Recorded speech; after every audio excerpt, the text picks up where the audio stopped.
écouté, c'est qu'il y avait des besoins qui émergeaient des consultations qui ont été faites. C'est un travail qui vraiment a été très minutieux et conduit par le préfet avec l'ensemble des maires, avec les présidentes et présidents d'associations des maires et des maires ruraux, d'ailleurs dont je salue l'engagement au quotidien. Et donc c'est en fonction des besoins. Vous avez déjà, vous l'avez vu sur la carte, beaucoup de brigades de gendarmerie, mais il apparaissait que parfois l'élongation de leur zone d'intervention, que l'évolution de la délinquance, que les réductions des dernières décennies avaient fait naître des besoins supplémentaires. Et donc c'est comme ça qu'on a aménagé les choses. Et ensuite, là où il y avait la possibilité d'avoir des projets immobiliers de manière simple, on a privilégié des brigades fixes.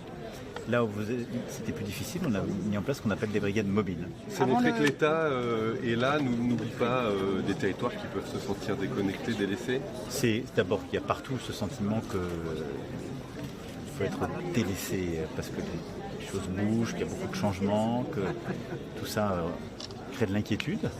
Ensuite, il y a une délinquance qui est là, qui a évolué dans ses formes ces dernières années. Et on a surtout vu que l'éloignement et la concentration des forces qui avaient été longtemps la doctrine, si elle avait produit des résultats face à certaines formes de délinquance, d'abord ne prévenait pas celles-ci dans beaucoup de zones rurales, et c'est d'ailleurs pareil pour les forces de police qu'on a remis dans les quartiers ces dernières années.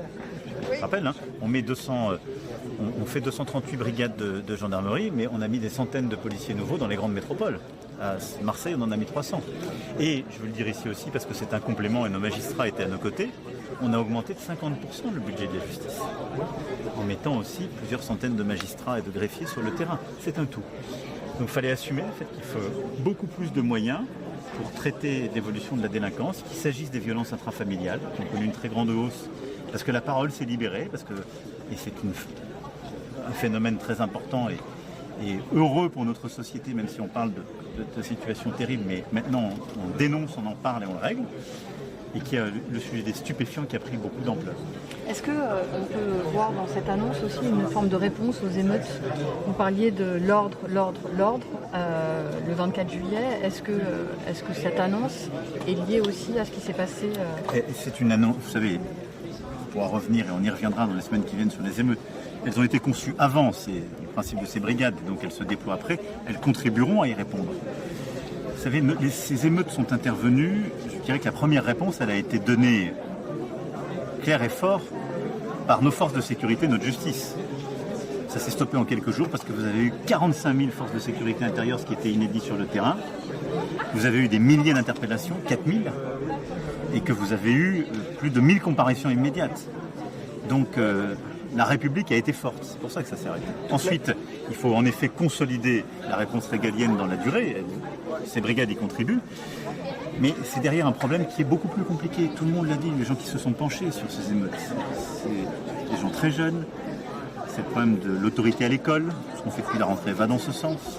C'est le problème de la restauration de l'autorité parentale. C'est le problème de en quelque sorte la discipline qu'on doit avoir par rapport aux réseaux sociaux. Donc la réponse, elle est aussi multifactorielle. Elle s'installera dans la durée. Merci beaucoup. Merci, ce sera tout. Est-ce que là, il y a une forme en fait de prise de conscience qu'effectivement il y a un lien entre la police, les gendarmes et la population qui a pu être un peu rompu? Là, je pense que d'abord nos forces de sécurité intérieure, quand vous avez des phénomènes comme les émeutes, comme les phénomènes de drogue, quand elles font de l'intervention, c'est très difficile de faire de la proximité du quotidien. Or, elles ont été ces dernières années, à cause du terrorisme, à cause des grandes manifestations avec des éléments violents, à cause justement de ces évolutions de la société, soumises à très forte pression.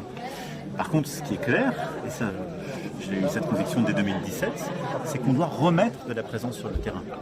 Et pour moi, d'ailleurs, j'ai rarement opposé ces France. C'est-à-dire que nos quartiers les plus urbains ont souvent des défis très comparables avec la France la plus rurale.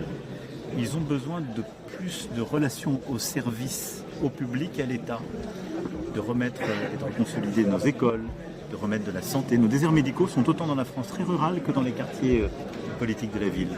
De remettre de la sécurité du quotidien, de remettre des maisons France Service, on en a créé 2600. Et donc cet investissement qu'on a fait ces dernières années est en train de se consolider. Et pour moi, ces nouvelles brigades s'inscrivent dans cette logique.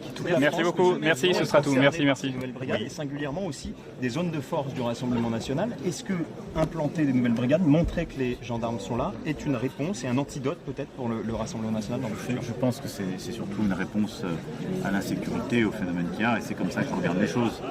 Et après, je ne fais pas ici de commentaires politiques, mais quand à chaque fois que parfois nos compatriotes ont le sentiment que l'efficacité n'est pas au rendez-vous, que la République n'est pas assez présente, ils peuvent à ce moment se tourner vers les extrêmes. Mais c'est d'abord un moyen objectif, parce que ça s'est fait aussi avec un très gros travail de la gendarmerie qui a regardé l'évolution de la délinquance ces dernières années, son évolution à venir.